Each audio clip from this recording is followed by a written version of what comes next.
Pemirsa, hari ini Jumat 27 September 2024, sidang peninjauan kembali 6 terpidana kasus Vina digelar di lokasi kejadian. Ini merupakan terobosan baru, mengingatkan lokasi kejadian selama ini dipertentangkan oleh kuasa hukum Ibtu Rudiana serta kuasa hukum dari 8 terpidana. Mungkinkah sidang PK di lokasi akan membantu membongkar kasus Vina dan Eki? Kami mengundang penasihat Polri Arianto Sutadi, kemudian pakar hukum pidana Universitas Indonesia Ahyar Salmi, serta ketua tim kuasa hukum 6 terpidana kasus Vina Oto Hasibuan yang nanti akan bergabung melalui Zoom. Selamat sore, selamat malam Bapak-Bapak, terima kasih sudah hadir. Selamat sore Mbak Nasuti. Pak Ahyar, ketemu lagi setelah tadi siang kita sudah banyak membicarakan terkait dengan pemeriksaan setempat ini. Bapak-Bapak, sebelum kita mulai, saya akan ajak Anda untuk melihat atau menyimak pernyataan dari Oto Hasibuan ketika tadi melakukan pemeriksaan setempat di titik tanah kosong. Kita saksikan bersama. Lahan inilah yang dinyatakan dilakukan pengenalan dan mengakibatkan kematian Eki dan ruda paksa atas almarhum Martina. Tanah ini adalah tanah warna merah, tanah merah, dan pada saat itu habis hujan dan sedang gerimis. Jadi kondisi tanah waktu itu ya. Suaranya. Ini yang mulia. Oke, ada. Jadi dari flyover ya, Eki dan Vina itu dibawa kemari. Urutannya seperti itu ya? Dari sini bawa lagi sana. Ya, dari sini dibawa lagi ke sana. Jadi dua kali? Dua kali, bolak-balik. Saya bantu jelas yang mulia. Jadi setelah tadi katanya kejar-kejaran ke flyover, sampai di flyover mereka kan hanya dipukuli, dapat orangnya. Setelah itu dibawalah mereka itu ke tempat ini. Nanti kita lihat jaraknya berapa jauh itu. Dari flyover dibawa ke tempat ini, di sini dianiaya, diperkosa dan sebagainya. Setelah dianiaya, diperkosa dan sebagainya, baru dibawa lagi mayatnya ke flyover. Diletakkan katanya di flyover seakan-akan itu adalah kecelakaan. Nah itu yang kita lihat dalam keadaan hujan. Sehingga bagaimana caranya mereka membawa dari sini ke flyover? Ya kan itu persoalannya, kan ada berapa motor yang dibawa ke sana dalam keadaan sudah dianiaya dan satu sudah meninggal. Baik, kita lanjutkan dialog. Saya ingin mulai dulu dari Pak Ahyar. Pak Ahyar, apakah ini memang merupakan sebuah terobosan baru? Sidang atau pemeriksaan setempat oleh majelis hakim, tentu saja didampingi oleh para pemohon dalam hal ini, langsung menanyai beberapa saksi on location, on the spot. Apakah ini memang terobosan baru? Iya, di dalam hukum pidana iya. Hal ini tidak diatur di dalam hukum acara pidana. Di dalam KUHP tidak ada pemeriksaan setempat.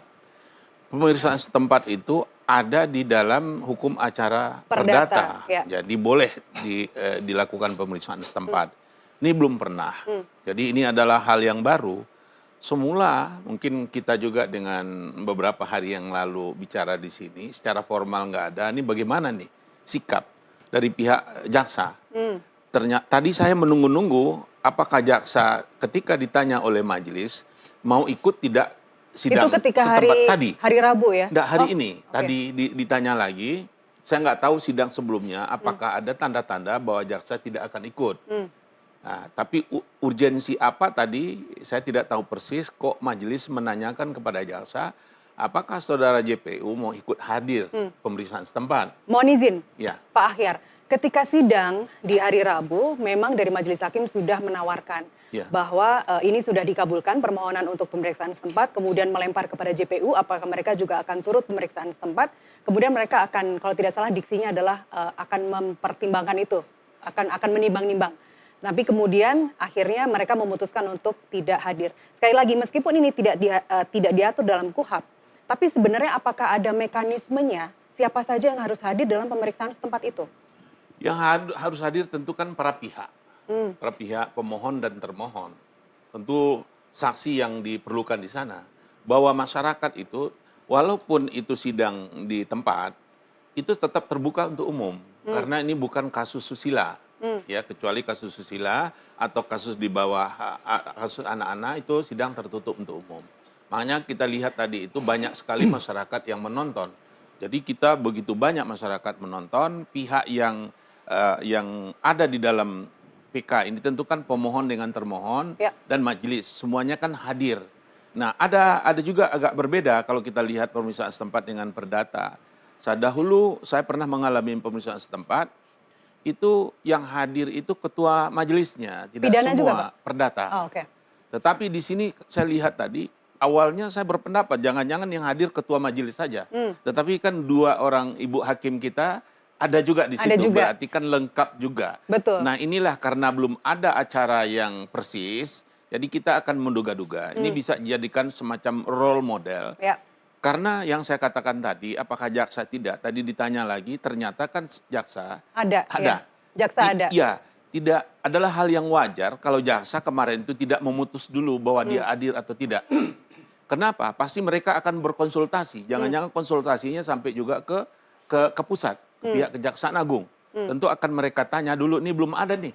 Jangan sesuatu belum ada, terlalu cepat mereka melangkah, bisa nanti salah. Oke. Saya yakin juga, keyakinan bisa salah ya. Kemungkinan pihak kejaksaan itu sudah menyetujui. Nah, ini nggak ada lagi persoalan perdebatan, case close di sini, udah terjadi lahir suatu hukum.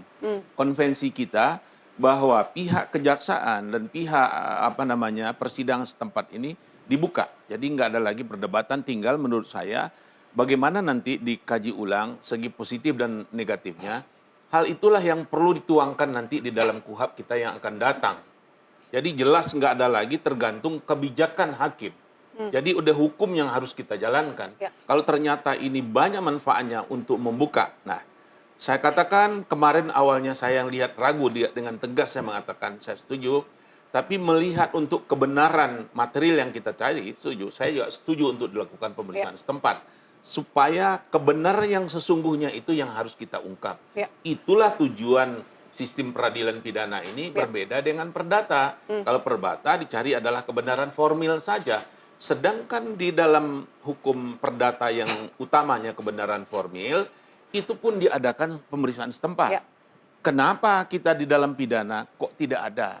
Selama ini memang nggak ada, sekarang dia sudah ada. Ya, inilah bagaimana? perkembangan. Iya, bagaimana ini dilegalisir Ya. saja lagi nanti di dalam KUHP. Rasanya hari ini kita semakin melihat adanya perkembangan praktek peradilan Ya. di Indonesia dan kita sebagai kita menjadi lebih teredukasi, masyarakat juga yang melihat. Dan tadi karena kita lihat begitu riuhnya ketika pemeriksaan setempat tadi jaksa atas nama Renanda juga turut mengikuti dan kita sekali lagi nanti akan melihat apakah JPU yang sekarang juga akan berkeyakinan terhadap dakwaan yang lama atau mungkin keyakinannya akan berubah. Saya ingin ke Pak Arianto. Selama ini kan dispute selalu terjadi antara apakah ini kecelakaan, pembunuhan, kalau saya mengambil diksinya Bu Elsa Syarif itu pembantaian, begitu sadisnya. Sebenarnya apa yang ingin dibuktikan oleh pemohon, oleh kuasa hukum dalam pemeriksaan setempat ini? Ya, seperti saya katakan dari awal mula dispute ini ya, saya bicara di TV itu ya, bahwa ini kan dispute ini kan rame di media karena adanya sistem pengadilan yang sesat dalam tanda petik gitu ya. Mengapa dibilang sesat? Karena seakan-akan para terpidana ini merasa tidak diperlakukan dengan tidak adil. Ya, di mana proses kali mereka persidangan ditangkap. yang masuk ke situ itu dengan alat bukti yang sangat sumir dalam istilah saya ya, sangat sumir dan kemudian pembuktiannya cepat dan tidak teliti, akhirnya memutuskan bahwa itu suatu kasus yang berat, direncanakan bersama-sama pemerkosaan dan sebagainya sehingga hukumannya pun pertama kali hukuman mati kemudian hukuman seumur hidup ya. Gitu. Nah itu. Tapi kan kemudian itu putusan itu kemudian dipatahkan dengan banyaknya keterangan yang mencabut. Jadi dulu pada waktu pengadilan yang pertama itu dipersangkakan seakan-akan banyak berdasarkan pada kesaksian bukti saksi kan gitu kan, scientific investigasinya kurang. Nah itu saya itu juga bertanya-tanya waktu itu kenapa kok hakim dengan kasus yang sesumir itu kemudian bisa memutus seperti itu. Itulah yang saya nilai, itulah mungkin yang dinilai sesat itu. Makanya para penasihat hukum kan tidak terima ya. Dan kemudian dia menggugat bahwa ini nggak adil tuh. Saya menyarankan waktu itu apa-apa bukti-bukti yang mendukung bahwa itu bukan salah memutus ya. Kalau dulu pertama kali kan bahwa cuman mengatakan bahwa itu salah memutus saja itu, bukan pada itu karena kecelakaan lalu lintas, bukan waktu pertama kali. Tapi kemudian ketika para penasihat hukum untuk menggugat itu desainnya adalah mereka bahwa ini kecelakaan lalu lintas sehingga tidak ada kasus pembunuhan. Dan kemudian yang diajukan selama ini kan argumentasi daripada para penasihat hukum itu ya. Nomor satu bahwa tidak ada bukti-bukti yang menunjukkan bahwa itu suatu kasus pembunuhan. Tidak ada olah TKP, tidak ada CCTV, tidak ada di dalam berkas pun kalau dibaca-baca itu nggak ada pembuktian yang clear ya bahwa itu ada perencanaan dan sebagainya. Nah, tapi kemudian sebelakangnya ini ditambah dengan waktu itu saya menyaksikan kalau ini alasannya adalah kecelakaan, wah itu malah jadi blunder. Tapi ternyata tidak, karena apa? Yang diajukan sekarang ini ratusan bukti-bukti itu, ternyata saksi-saksi yang bermunculan, saksi ahli, saksi fakta, saksi itu yang bermunculan belakangan bahwa itu melihat kenyataan, melihat kejadian kecelakaan lalu lintas. Itu ya, jadi dulunya saya masih meragukan. Nah, itu kan cuma keterangan saksi ya. Tapi ternyata juga kemarin saksi ahli mengatakan, menyatakan bagaimana bahwa ini proses kematiannya, proses ini nggak mungkin. Makanya saya pikir inilah yang terjadi ya. Jadi saya lega karena apa? Jadi yang tadinya itu dianggap bukti-bukti yang berkeliaran di medsos itu sekarang udah naik menjadi fakta pengadilan kan, karena diterima di pengadilan. Itulah jadi mudah-mudahan nanti ini jadi titik terang untuk memutus hakim. Anda dulu juga menyatakan bahwa ini bukan merupakan kesalahan penyidik, Pak. Yang salah adalah JPU. Tapi dalam rangka, tadi juga Anda mengatakan bahwa pengolahan atau olah TKP itu tidak didasarkan pada scientific crime investigation. Artinya kan banyak cacat di mana-mana dalam pengolahan TKP ini. TKP sudah, konstruksi yang dibangun pun juga tidak jelas ini mau dijadikan apa. Tetapi kemudian Anda tidak menyalahkan penyidik dalam hal ini, yang salah adalah JPU. Tapi bukankah TKP atau bukti-bukti itu yang mengambil adalah dari penyidik? Saya tidak menyalahkan penyidik karena saya melihat definisi penyidik adalah mencari keterangan alat bukti untuk menjelaskan terangnya perkara dan untuk menemukan tersangka. Definisi penyidik itu tugas pokok penyidik. Dan yang dilakukan oleh Polres Cirebon waktu itu ya, sudah dilakukan semua itu. Buktinya apa? Hasil daripada penyidikan itu berkas perkara namanya. Berkas perkara itu benar apa tidak yang menilai jaksa. Ada dua kriteria, kebenaran material ataupun formil. Kalau ini nggak benar, jaksa mestinya mengoreksi. Tapi kalau jaksa sudah menerima, berarti dia secara material sudah cukup bukti untuk membuat penuntutan. Dan sudah benar formilnya itu tidak ada cacat di dalam interogasi ataupun dalam penyidikan. Jadi pada saat itu, polisi sudah menurut saya sudah benar. Karena sudah diterima. Nah, Pak kemudian, Rianto, sebentar saya potong. Tapi bukankah penyidik dalam rangka memperoleh kesaksian atau pernyataan dari para terpidana, itu mereka melakukannya dengan cara-cara tidak terpuji dan melanggar HAM. Ada yang disundut rokok, ada yang dialirin listrik, ada segala hal penyiksaan itu terjadi ketika penyidik menggali informasi dari mereka, bukan menggali mungkin, mengintimidasi mereka agar menandatangani BAP sekalipun. Tetap penyidik nggak salah dalam hal ini, Pak? Kembali saya katakan lagi, kalau yang dituduhkan pada waktu pemeriksaan itu ada penyiksaan dan sebagainya itu mestinya sudah terkoreksi dulu pada saat berkas itu belum disampaikan ke jaksa. Kan penyiksaan itu terjadi pada saat itu kan? Mestinya sebelum berkas P21? Ya, sebelum P21 dong. Mestinya waktu itu jaksa kalau dengar bahwa itu digebukin dan sebagainya itu, jaksa harus mengecek dulu kebenaran itu. Tapi kan tidak. Dan kemudian yang saya mengatakan bahwa penyidik itu waktu itu tidak salah dalam secara teoritis ya. Karena berkas itu diterima oleh hakim dan hakim memutus dengan kesalahan, bahkan menaik banding sampai kasasi pun tetap gitu. Jadi karena keputusan hakim sudah ingkrah menyatakan bersalah, maka penyidik tidak bisa dikatakan bersalah waktu itu. Waktu itu? Ya, saat itu. Ya, karena saya sekarang pun nggak bisa dikatakan bersalah. Karena belum sampai PK-nya nanti bagaimana keputusannya gitu. Nanti saya akan lempar ke Pak Ahyar ya, itu bersalah atau tidak sebenarnya. Karena penilaiannya memang begitu ya. Iya, penilaiannya begitu. Nanti saya akan lempar ke Pak Ahyar. Tapi sebelumnya saya ingin sapa dulu Pak Otto Hasibuan, kuasa hukum dari 6 terpidana sudah bergabung melalui Zoom. Pak Otto, selamat malam. Selamat malam, selamat malam. Hari yang panjang, hari yang melelahkan, tapi mungkin mengandung kepuasan untuk para pemohon. Pak Otto, kita akan lanjutkan bincang-bincangnya nanti di di segmen berikutnya. Kita jeda terlebih dahulu, pemirsa tetaplah bersama kami.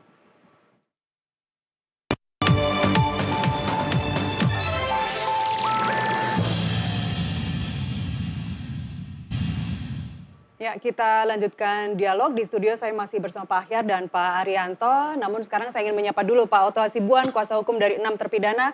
Pak Otto, sekali lagi terima kasih sudah bergabung. Langsung saja Pak, Pemeriksaan setempat ini tidak diatur dalam KUHP yang pertama. Kemudian juga tidak bisa dipakai sebagai alat bukti, tapi hanya merupakan atau mendukung alat bukti. Jadi sebenarnya tujuannya apa Pak Oto? Bisa diulang tujuannya mengenai apa maksudnya? Tujuan pemeriksaan setempat. Pemeriksaan setempat sendiri tidak diatur dalam KUHP dan dia juga tidak bisa dijadikan sebagai alat bukti, tapi hanya untuk mendukung alat bukti. Jadi begini ya, kami sebagai tim penasihat hukum kan berupaya untuk memberikan keyakinan majelis hakim. Ya, meskipun majelis hakimnya itu nanti di Mahkamah Agung yang memutuskan, tetapi kan hakim yang di persidangan di Cirebon kan bisa akan memberikan pendapat juga nanti ke Mahkamah Agung. Nah, oleh karena itu kami membutuhkan pemeriksaan tempat ini agar majelis hakim di sini yang di Cirebon bisa memberikan mendapat gambaran yang pasti ya tentang apa sesungguhnya yang terjadi. Karena banyak perbedaan-perbedaan pendapat karena pemahaman atau cara saksi menjelaskannya mungkin tidak sesuai atau tidak tepat. Contoh umpamanya mengenai jarak, ya kan? Ada yang mengatakan 50 meter dia lihat, padahal ternyata tadi kita lihat jaraknya itu hampir 200 meter sehingga hakim kan bisa melihat memungkinkan nggak benar nggak kira-kira kesaksian dari orang ini. Kemudian juga dikatakan bahwa setelah dipukuli orang ini di flyover, kemudian katanya kan orang ini dibawa lagi, Vina dan Eki ini dibawa ke tempat tanah kosong untuk dibunuh, diperkosa dan sebagainya. Setelah dibunuh dan diperkosa, kemudian dibawa lagi mayatnya ini ke flyover lagi, gitu kan? Nah, tentunya dengan pemeriksaan tempat ini, hakim kan bisa melihat bagaimana mungkin ya seseorang sudah dipukuli, 2 orang naik motor di jalan raya dibawa ke tempat tanah kosong untuk dibunuh, diperkosa, dan setelah dibunuh dan perkosa punya nyali lagi membawa mayat ini ke tempat flyover itu melalui jalan raya. Nah, dengan hakim melihat keadaan yang sebenarnya, jarak yang ditempuh hampir 1,2 kilometer di jalan raya, itu kan pasti hakim punya keyakinan. Karena hakim kan juga akan punya keyakinan dalam melakukan memutus suatu perkara. Hakim itu kan dalam mengambil suatu keputusan kan berdasarkan bukti-bukti yang ada, 2 alat bukti yang ada, dan timbullah keyakinannya. Nah, dengan pemeriksaan tempat itu, maka tergambarlah situasi yang sebenarnya itu. Nah, jadi itu harapan kami. Jadi sehingga majelis hakim yang di Cirebon ini, harapan kami tentunya memberikan catatan dan pendapat kepada Mahkamah Agung sehingga diharapkan catatan-catatan dan pendapat Mahkamah Hakim Pengadilan sini bisa membantu Mahkamah Agung untuk melihat fakta yang sebenarnya. Itu kira-kira. Dari pemeriksaan setempat ke 7 TKP tadi Pak Oto, yang menarik adalah ketika di Warung Madura, di mana kalau saya tidak salah di situ Aib dan Dide mengaku sedang beli rokok, kemudian lihat Eki dan Vina naik motor boncengan dikejar-kejar oleh geng motor, udah mulai dilemparin batu, geng motor itu juga bawa bambu begitu. Jaraknya ya kalau tadi kita melihat tayangannya di televisi tidak terlalu lebar begitu ya. Apakah sebenarnya faktualnya bagaimana Pak Oto mungkin bisa menjelaskan? Jadi dikatakan pada waktu itu mereka melihat melempari orang-orang ini. Katanya dulu si Dede dari warung itu melihat kejadian itu karena disebutkan jaraknya 50 meter. Faktanya tadi jaraknya itu kita sudah ukur secara pasti beberapa hari yang lalu ya. Itu 120 meter lebih. Itu jaraknya. Dan kebetulan jalan itu bengkok, di tikungan gini loh. Bengkok. Jadi kalau kita berdiri di sini karena ini bengkok mutar dulu gini, nggak mungkin dari sini bisa lihat ke sini. Karena tidak lurus gitu kan. Jadi tidak benar kalau jaraknya hanya 6 meter Pak, lebar jalannya? Wow, jauh dipanggang dari api. Kan itulah kita lihat. Ada yang bilang kan, saya tidak tahu ada tim pengacara yang bilang jaraknya 6 meter. Ini tadi 120 meter kita jalan, majelis hakim berjalan, rakyat juga melihat berjalan, jarak itu jauh. Dan belok gitu, bengkok gitu loh kan. Tikungan gitu loh. Karena ada bengkok begini, jalannya itu nggak lurus. Maka kalau dia dari sini ke sana nggak kelihatan. Dan jaraknya lebih dari 120 meter. Gitu. Apa reaksi dari majelis hakim ketika lihat faktual jarak jalan dan ada belokan segala macam? Bagaimana reaksi majelis hakim saat itu Pak Oto? Akhir daripada pemeriksaan tadi, hakimnya menangis. Salah satu ibu hakim itu menangis dan dia bilang bahwa kita tidak tahu apa yang sebenarnya terjadi, tapi disinilah peristiwa itu terjadi. Dan dia bilang pasti juga Eki dan Vina juga mungkin melihat kasus ini, kenyataan yang sebenarnya. Dan dia, hakim itu tadi mengajak kita berdua bersama membacakan Al-Fatihah. Nah, saya melihat ya, mungkin subjektif sekali pandangan saya, tetapi hakim betul-betul tersentuh. Pikiran saya, hakim majelis di sini itu mengetahui bahwa memang mereka ini tidak bersalah sampai dia menitikkan air mata. Itu pendapat saya ya. Dan Pak Oto, saat ini juga kita sedang menayangkan cuplikan atau rekaman dari pemeriksaan setempat tadi ketika di depan warung, dan ini juga Dede sendiri yang sedang menjelaskan di depan ketua majelis hakim bahwa apa yang dia lakukan saat itu bersama Aep, dan mungkin jaraknya dia sedang menjelaskan di sini, dan ketua majelis hakim juga meresponsnya dengan sangat baik. Begitu, kita akan sama-sama saksikan rekamannya. Jam 9 saya pulang ke rumah, udah nggak ada di sini, udah nggak ada di lokasi. Dan logikanya juga kalau nggak masuk akal Pak, 2016 kan agak gelap, di sini agak menikung Pak. Masa iya bisa lihat sih Pak, ya Pak? Itu berarti yang di depan, itu kan ada mobil parkir, nanti depannya lagi. Mananya lagi? Yang tadi itu. Yang gang tadi yang tempat kejadian. Gini ya, nikung gini. Yang tanah kosong tadi. Kan agak menikung Pak, kelihatan. Berarti sananya SMP ya? Iya, Bu. Depan pas persis cucian itu. Pertama kali Depan cucian. kemarin AF itu bilangnya di sini waktu beli rokok Emang beli Madura, soalnya Madura kan salah satu di sini, Bu. Iya, saya sama Ayam, cuman Ayam belum di sebelah Bu. Nggak, Saya itu beli keterangan rokok. AF lihatnya dari sini. Iya, lihatnya dari luar. Yang ada plester-plester tuh dari sini. Iya, dari sini juga semua. Ya, saat peristiwa ini juga tadi JPU juga ikut ya Pak Oto?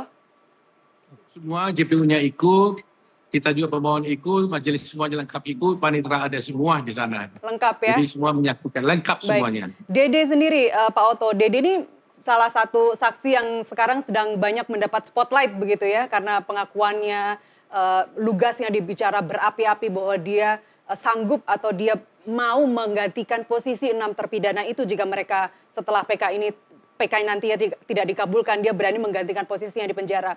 Apakah Dede ini Anda paksa untuk ikut tadi? Bagaimana? Apakah Dede ini Anda paksa untuk ikut dalam pemeriksaan setempat tadi? Ya, dia juga ikut ya. Tapi nggak Dede dipaksa ini Pak juga untuk ikut? Ya, enggak ada dipaksa, dia datang sendiri kan. Kita undang semua saksi-saksi yang ada itu kita undang kalau boleh berkenan datang, dan ternyata semua ikut datang tadi. Oke. Ya.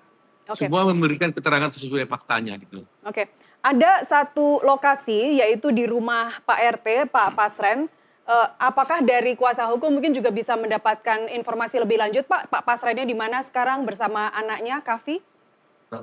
Terus terang saja, sebelum ini pun saya kan sudah ke lokasi ini pada malam hari jam 9 sekian yang dituduhkan itu. Saya mau melihat fakta yang sebenarnya kalau malam hari. Jadi tadi kita lihat juga. Nah, waktu beberapa waktu yang lalu pun saya melihat itu selalu lampunya itu terang. Oke. Tapi orangnya nggak ada katanya. Nah, kemudian ada juga yang membisikkan kepada saya di orang itu, katanya itu kosong rumah itu terus. Tapi kadang-kadang katanya orangnya datang terus pergi lagi.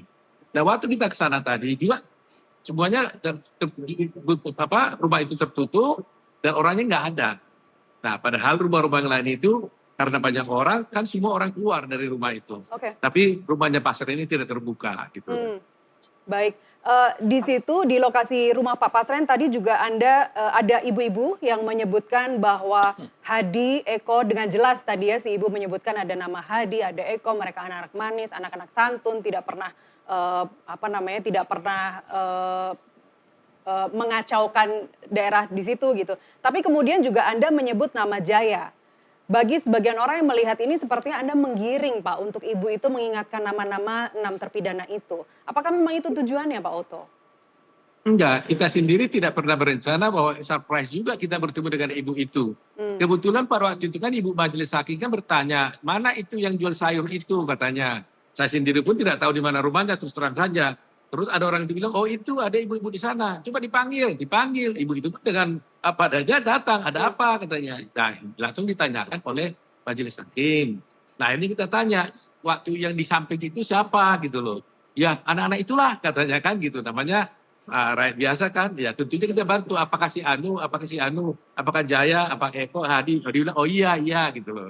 Tapi jangan gampang dia mengatakan itu ya orang-orang itu maksudnya Baik. dia yang sudah ramai diberitakan kayak gitu. Artinya selama berlangsungnya pemeriksaan setempat ini tadi berjalan dengan normal, saksi-saksi yang ditemuin pun juga tidak diatur, mereka posisinya di Ya itu mana, ada di natural. mana.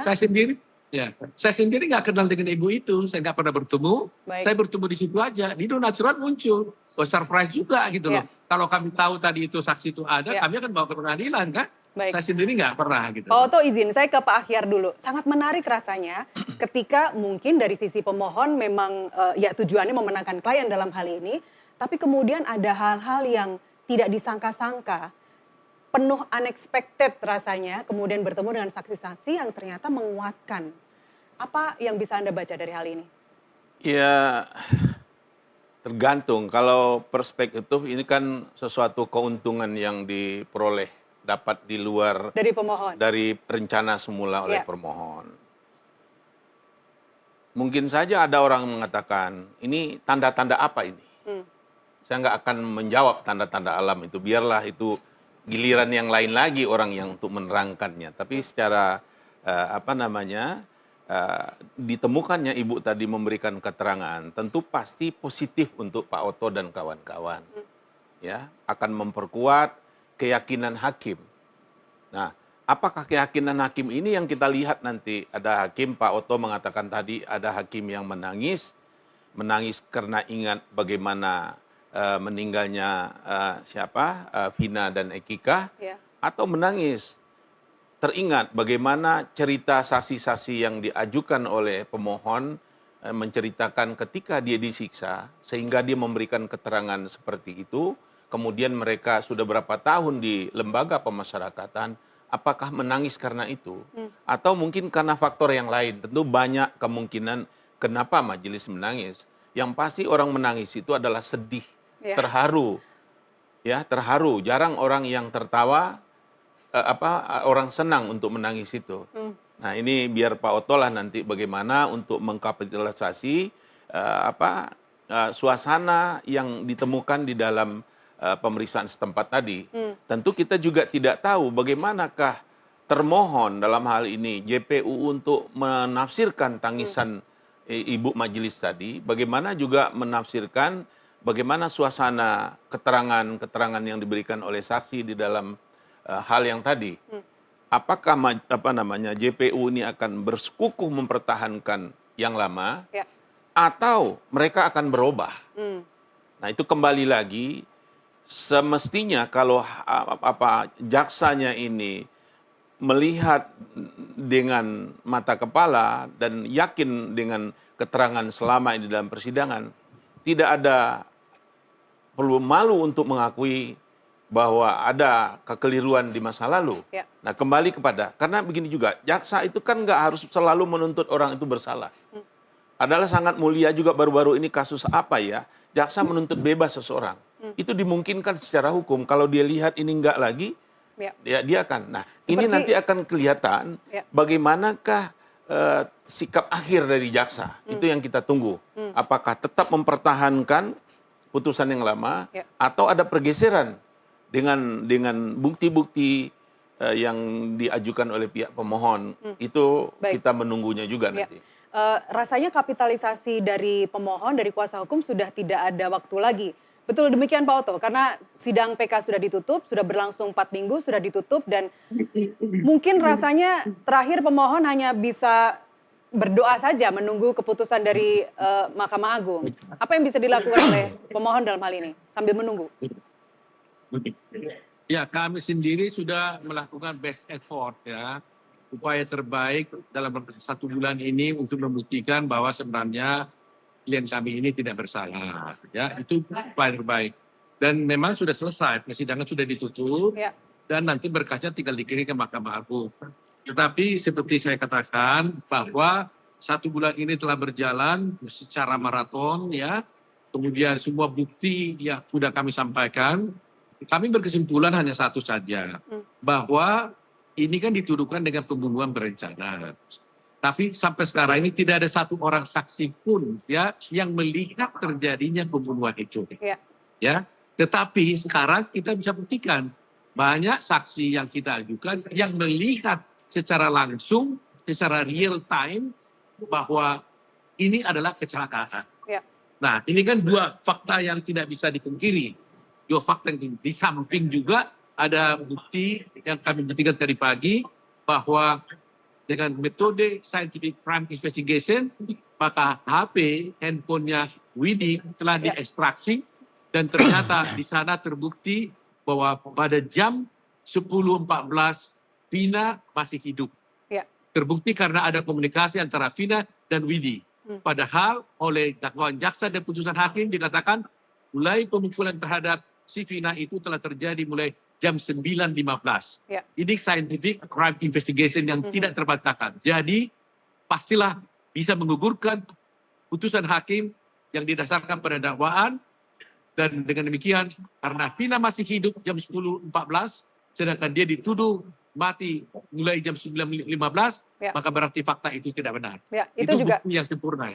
Itu juga yang menarik juga Pak Oto. Saya ingin lempar dulu ke Pak Rianto. Bahwa ekstraksi handphone Widi, orang yang terakhir berkomunikasi dengan Vina. Tapi tahun 2016 lalu penyidik tidak membawa itu ke persidangan. Bahkan tidak meminta Widi ataupun Mega untuk bersaksi, mungkin satu step di atasnya lagi, tapi tidak meminta handphone mereka dan melakukan ekstraksi dari handphone tersebut. Saya nggak bisa jawab itu ya. Tapi Kita coba menyelami bagaimana pemikiran penyidik saat itu. Tapi saya bisa menjawab itu ya. Kalau penyidik tidak menanyakan itu ya, handphone gitu, itu yang mestinya menanyakan jaksa sebelum disidangkan. Oke. Kalau jaksa minta pasti dikasihkan. Tapi karena tidak minta, ya sudah berkas itu apa adanya gitu dan diterima oleh jaksa. Tapi kenapa penyidik tidak menganggap itu hal yang penting untuk dihadirkan? Saya pikir sebagai penyidik yang handal mestinya kalau dia berdasarkan scientific crime investigation, itu penting untuk dihadapkan. Tetapi semangat penyidik sekarang ini ya, penyidik polisi itu dia bikin berkas, sepanjang berkas itu isinya mengenai keterangan-keterangan untuk bikin terangnya perkara. Kan gitu ya. Nah, ukuran keterangan itu lengkap apa tidak itu yang menilai jaksa. Jadi dia hanya pasti akan bersandar kepada keterangan jaksa. Kalau ini kurang ada P19 dia mesti dilengkapi. Tapi kalau sudah tidak ya sudah itu aja gitu. Baik. Jadi nggak bisa kalau ditanya kok di penyidikan kok nggak diajukan itu gitu. Itu saya pikir ya saya bukan melempar salah pada jaksa ya. Berarti hakim penyidik memang ini kurang jeli ya secara scientific crime investigation. Tetapi yang kurang jeli lagi adalah jaksa. Kenapa itu kok tidak diminta kan gitu kan. Ternyata sekarang sangat klumsi sekali pembuktiannya kan kayak gitu. Itu kira-kira yang Pak Ahyar, dalam sistem peradilan kita, majelis hakim kan sebenarnya bisa memanggil siapapun yang dia butuhkan untuk dalam rangka memperkuat keyakinan dia. Dia bisa memanggil saksi siapapun kan dalam rangka pengadilan di tingkat pertama 2016-2017 lalu. Apakah dalam rangka mengambil data atau memanggil kesaksian Widi sama Mega, orang yang terakhir berkomunikasi dengan Vina sebelum dia meninggal, itu majelis hakim juga tidak menimbangkan hal itu? Itu kan belum terungkap kalau nggak salah di saat itu ya. Komunikasi Vina yang terakhir dengan ini kan baru berakhir belakangan ini terungkap. Karena semua berdasar BAP yang sudah disiapkan. Mungkin saja karena tidak ada katakanlah apakah ada di saat itu pra peradilan, apakah ada eksepsi yang diajukan oleh penasihat hukum, itu mungkin jadi bahan pertimbangan oleh majelis atau majelis hakim yakin bahwa ini memang sudah benar berita acara ini tadi. Dan tambah lagi kita ini kan ada juga batas jangka waktu untuk diselesaikan persidangan. Kalau salah itu di tingkat pengadilan negeri itu 6 bulan paling lama kalau nggak salah ya. 6 bulan apa 3 bulan itu udah harus putus. Nah ini mungkin juga tenggang waktu ini sehingga nggak membuat maksimal suatu putusan. Ada dilema memang, pendekatan batas waktu adalah pendekatan manajerial, tidak kebenaran material. Liwat dari 6 bulan dia kondisinya dia yang salah nanti. Nah ini perlu juga menurut saya tinjau ulang lagi surat edaran dari Mahkamah Agung tentang batas waktu, kalau nggak salah SE ya. Batas waktu penyelesaian suatu perkara di tingkat pengadilan negeri. Baik. Kalau kita buru-buru nanti nggak maksimal, ya seperti ini jadinya. Justru malahan makin lama lagi penyelesaiannya kan diulang lagi. Ya, baik.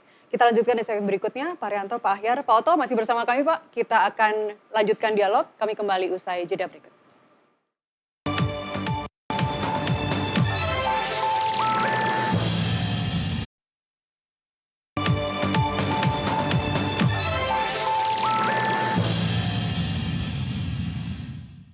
Ya, kita lanjutkan dialog. Saya masih bersama Irjen Pol Purnawirawan Pak Arianto Sutadi, penasihat ahli Kapolri bidang hukum, dan Pak Ahyar Salmi, pakar hukum pidana dari Universitas Indonesia, dan melalui sambungan Zoom masih bersama Pak Oto Hasibuan, kuasa hukum 7 terpidana.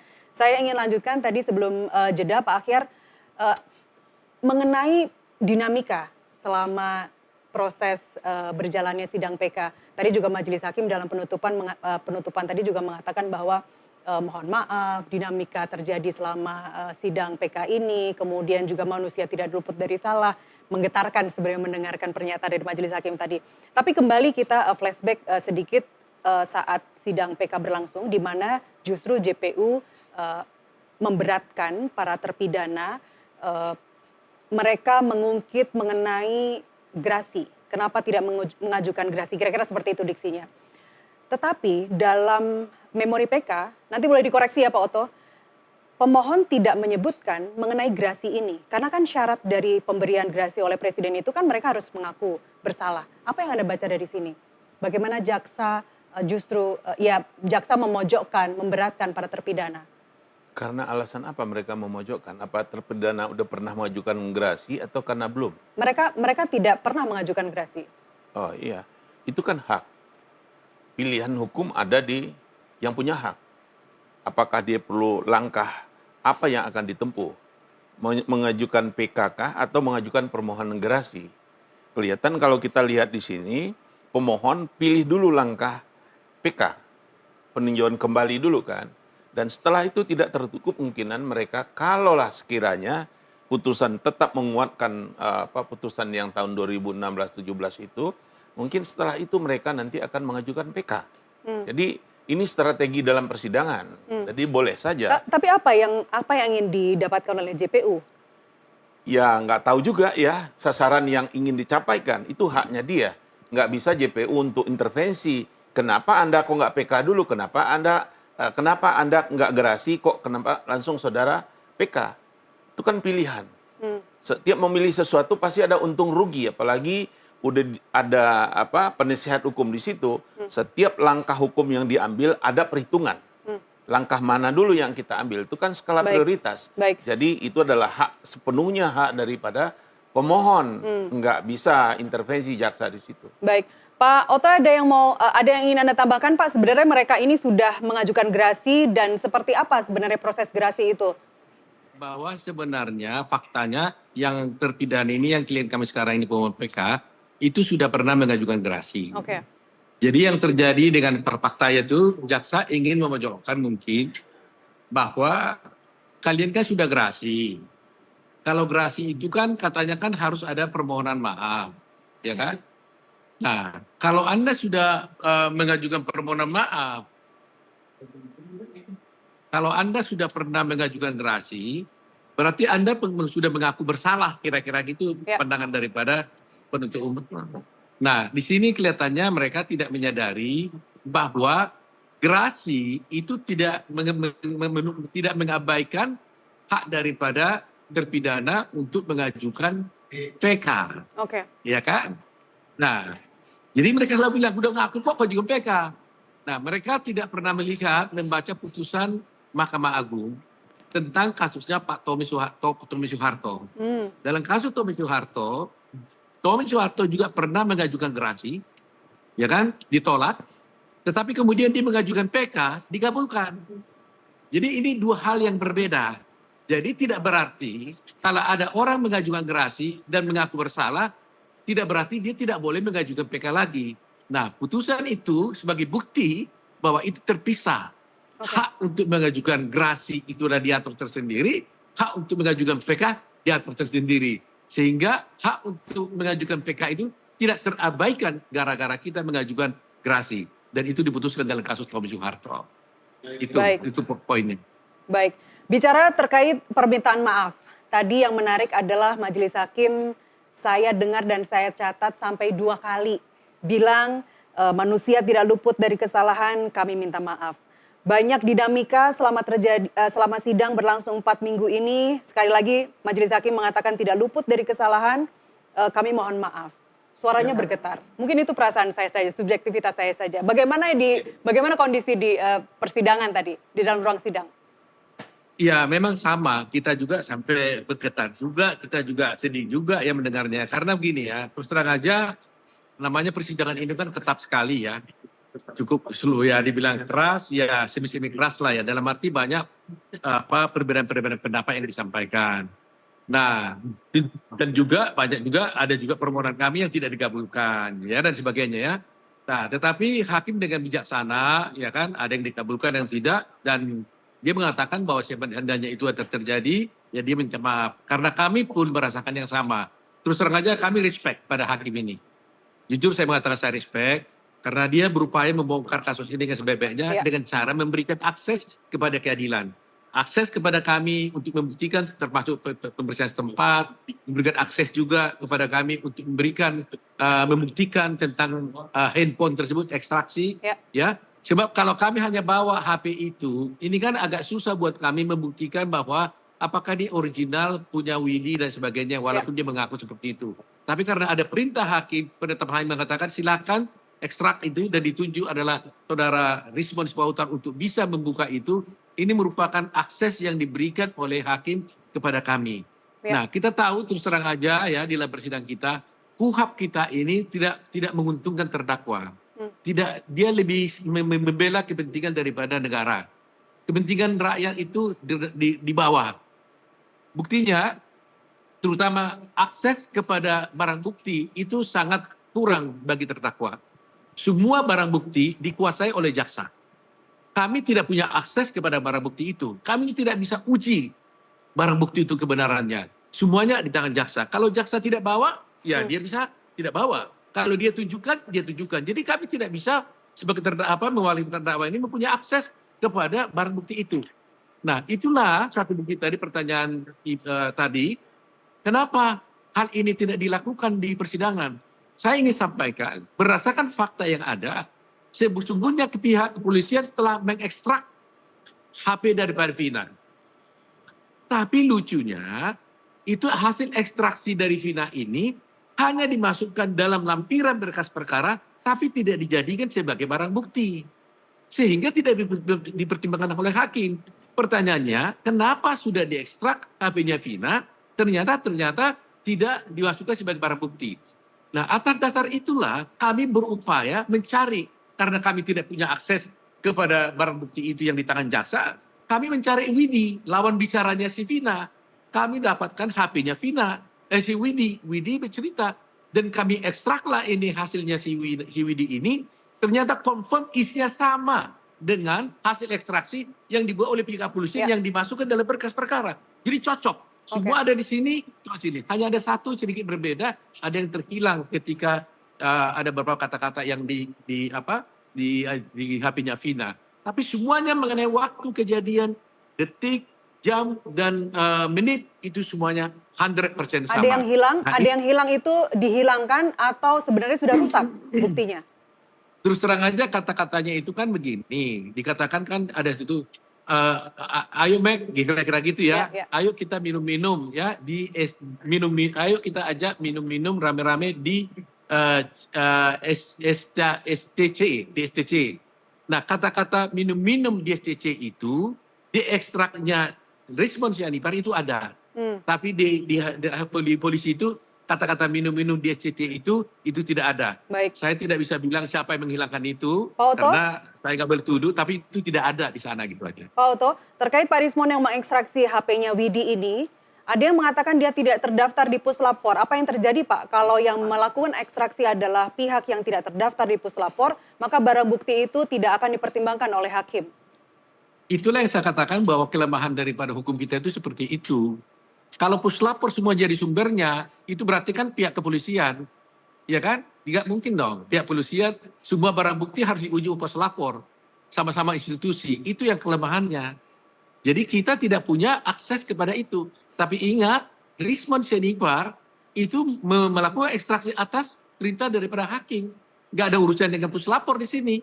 Diabaikan itu. Karena hakim yang menyetujui, itu yang saya katakan tadi, kalau tadinya hakim tidak memberikan kesempatan kepada kami untuk respon untuk membuka itu, pasti tuduhan seperti tadi yang dikatakan, nggak terdaftar dia, katanya kan. Itu kelemahan-kelemahan di persidangan kita. Tapi karena hakim yang buat penetapan, silakan buka, katanya, ya itu sah menjadi penetapan hakim. Nggak ada urusannya dengan puslapor gitu. Baik. Ada catatan juga, salah satunya dari Pak Akhyar juga mengenai pemeriksaan setempat ini, Pak Oto. Kenapa tidak dilakukan mendekati peristiwa realnya terjadi? Kalau tadi Anda mengatakan dari ekstraksi handphone itu dimulai pukul 9 malam hingga pukul 22:15 misalnya. Kenapa tidak dilakukan di malam hari sehingga mirip atau hampir menyerupai peristiwa saat itu? Itu sebenarnya yang sudah kami ajukan, saya meminta di malam hari. Sama dengan saya, sebuah perkara ini saya terima, saya langsung ke lokasi, saya ikuti semua realnya itu pada waktu mulai jam 9 sampai jam 12 malam saya di sana. Tetapi waktu kami ajukan kepada hakim, hakim tentunya melihat soal keamanan kan. Ya, soal keamanan. Itu pun tadi perlu perhatikan, waktu siang hari pun para terpidana ini, pemohon PK ini nggak dibawa ke sana. Nggak ikut gitu loh, karena soal keamanan. Nah, tapi itu pun bagi kami, walaupun itu tidak sesuai dengan peristiwa real, ya, karena dengan kalau peristiwa real kan memang lebih baik kita melihat malam hari, mungkin nggak dia melihat adanya kejadian-kejadian di malam hari. Itu saya pahami. Tapi ini saja bagi kami sudah cukup untuk membantu buat kami lah gitu ya. Baik, saya ingin ke Pak Akhyar dan juga ke Pak Arianto sekaligus closing statement. Mengingat pemeriksaan setempat ini dikabulkan, artinya ini merupakan diskresi dari majelis hakim. Majelis hakim bisa saja sebenarnya menolak pemohon untuk melakukan pemeriksaan setempat di TKP. Tetapi kemudian ini dikabulkan, dan sebenarnya apa artinya pemeriksaan setempat ini untuk PN Cirebon dalam rangka mencari kebenaran yang terjadi sesungguhnya terhadap kasus Vina dan Eki ini. Saya ingin mulai dulu dari Pak Arianto, silakan. Saya merasa lega sekali dengan adanya pelaksanaan PK yang di lapangan ini. Karena dengan melalui persidangan PK ini, terungkaplah semua kesaksian dari fakta, kesaksian dari orang yang melihat, kesaksian dari saksi ahli dan sebagainya itu, yang menurut saya itu bisa menjadikan suatu alat bukti sepanjang itu dimasukkan di dalam fakta pengadilan. Nah, dulunya ini kan cuma rumor di sana sini ya. Sekarang sudah masuk ke fakta pengadilan. Jadi itu menjadi satu alat bukti yang mestinya dulu-dulunya itu sudah ada kan. Tetapi baru muncul sekarang, itulah yang jadi saya tanda tanya. Makanya itu ini tergantung daripada Pak Hakim nanti di PK. Mudah-mudahan melihat ini semua ada ratusan berapa bukti yang disampaikan di dalam PK ini dipertimbangkan gini, apakah ini memang betul kayak gitu ceritanya gitu. Dengan mempertimbangkan itu maka saya yakin hakim akan mengambil keputusan yang mencari kebenaran, bukan hanya membela arogansi bahwa yang dulu harus dipertahankan gitu. Mudah-mudahan ya. Hakim yang mana? Hakim Mahkamah Agung yang mengadili nanti. Sehingga yang mengadili PK ini, kalau hakim tadi kan hanya menerima, sudah selesai, hanya menerima bukti-bukti itu tadi, nanti akan diserahkan pada hakim di PK itu. MA, baik. Hakim di MA itulah nanti yang saya harapkan melihat semua ini dan mempertimbangkan ini sebagai alat bukti apa tidak, sehingga dia bisa memutus dengan cara adil, bukan hanya secara teoritis, tapi apa yang berlaku di dalam masyarakat. Mengingat hakim, saya ingin ke Pak Akhyar, mengingat hakim MA itu hanya memeriksa berkas yang dilimpahkan dari PN Cirebon, sebenarnya apa yang bisa kita harapkan Pak? Dalam artian ini sekali lagi di presumption of innocence saya adalah bahwa hakim MA itu tidak merasakan feel-nya. Bagaimana persidangan yang maraton ini selama 1 bulan berlangsung, bagaimana kesaksian para saksi, para terpidana, para ahli, banyak dari mereka yang menangis, para saksi ini. Mereka tidak merasakan, mereka hanya memeriksa berkas, mereka tidak memeriksa manusia aslinya. Apa yang bisa dilakukan misalnya dari Majelis Hakim Pengadilan Negeri Cirebon? Tentu dia akan membuat berita acara sebisa mungkin sama dengan apa yang terjadi di persidangan. Kemudian mereka juga memberikan pendapat-pendapat yang sesuai dengan nurani mereka, keyakinan mereka terhadap menilai fakta-fakta yang ada terungkap selama persidangan ini untuk membandingkan dengan fakta-fakta yang terungkap ketika sidang di tahun 2016. Jadi oleh karena itulah di NTV juga beberapa hari yang lalu saya usulkan perlu juga kita pikirkan dalam KUHP yang akan datang bahwa pemeriksaan terhadap PK ini sebaiknya langsung dilakukan oleh majelis hakim di Mahkamah Agung yang memeriksa PK. Setidak-tidaknya terhadap perkara-perkara yang mendapat perhatian yang begitu banyak dalam masyarakat. Kalau nggak mungkin juga bisa seluruhnya. Saya mengusulkan itu melihat bagaimana pentingnya rasa, feeling untuk mewujudkan keyakinan benar atau tidaknya nanti. Dari keyakinan itulah akan lahir nanti kebenaran material. Nah, kalau dia tidak bisa melihat tentu akan berbeda. Ketika kita melihat dengan ketika kita hanya membaca suatu berkas, pasti akan berbeda efeknya. Oleh karena itu menurut saya dalam KUHP yang akan datang perlu kita pertimbangkan. Kalau nggak semua PK diperiksa langsung oleh majelis di Mahkamah Agung, paling tidak terhadap perkara-perkara yang kontroversial yang mendapat perhatian dalam masyarakat, itu perlu kita buka. Seperti kasus Vina ini. Ada batas waktu berapa lama untuk MA kemudian memutuskan? Ya, sekarang saya lupa berapa lama putuskan ya, apakah berapa bulan itu. Nah, menurut saya ini lagi kembali, kalau sesuatu yang dibatasi dengan waktu ini nggak akan maksimal, ada hal yang bisa diselesaikan dengan batas waktu, tetapi ada hanya sekedar mengejarkan batas waktu, sehingga nggak maksimal. Sedangkan tujuan kita di dalam hukum pidana ini adalah mencari kebenaran material. Apakah karena batas waktu mengalahkan kebenaran material, atau kebenaran material bisa menyampingkan batas waktu, kembali lagi nanti kepada hakim sejauh mana mereka berani. Hakim-hakim seperti Bismar Siregar tempo hari, ada terobosan-terobosan. Nah itu yang saya belum banyak melihat ya. Paling tidak mudah-mudahan dari Hakim Cirebon ini, menurut saya sudah mulai juga mudah-mudahan mengikuti jejak-jejak Pak Bismar almarhum itu di dalam terobosan refiningnya, penemuan hukumnya. Ya. Baik Pak Oto, meskipun ya sekali lagi ini adalah merupakan penutupan sidang PK 6 terpidana, rasanya amunisi Anda masih harus ditambah lagi Pak, karena banyak pihak yang akan menggugat Anda atas tuduhan fitnah, tuduhan macam-macam. Apa yang Anda persiapkan untuk itu Pak? Membela kebenaran itu memang selalu banyak tantangannya. Tetapi semuanya itu kami sudah perhitungkan dan sudah kami ukur semuanya. Semuanya kami lakukan itu demi tujuan untuk kebenaran yang hakiki ya. Perlu diingat kami membela seorang, pemohon ini adalah 6 orang, 7 orang dengan Sudirman. Mereka itu adalah orang miskin, tidak punya akses kepada keadilan, tidak punya akses kepada justice maksud saya, keadilan ya. Sehingga dengan adanya tim pengacara yang dibentuk oleh kami, yaitu dari Dewan Pradi, saya kira kita tidak akan ada kekhawatiran apapun terhadap apa yang dituduhkan mereka. Dari semua gugatan-gugatan, tuduhan-tuduhan yang dikatakan fitnah, kami siap untuk menghadapinya. Demi keadilan dan kebenaran. Termasuk pencemaran nama baik, segala hal sedang dituduhkan kepada Anda dan tim kuasa hukum. Kita siap untuk menghadapinya demi tegaknya hukum di Republik ini. Baik. Pak Oto Hasibuan, terima kasih telah bersama kita di NTV Prime Dialog malam ini. Pak Ahyar, terima kasih Pak, sehat selalu. Pak Arianto, terima kasih. Dan pemirsa, kami masih akan kembali dengan tema lainnya, tetaplah bersama kami. Terima kasih Mbak. Terima kasih banyak Pak.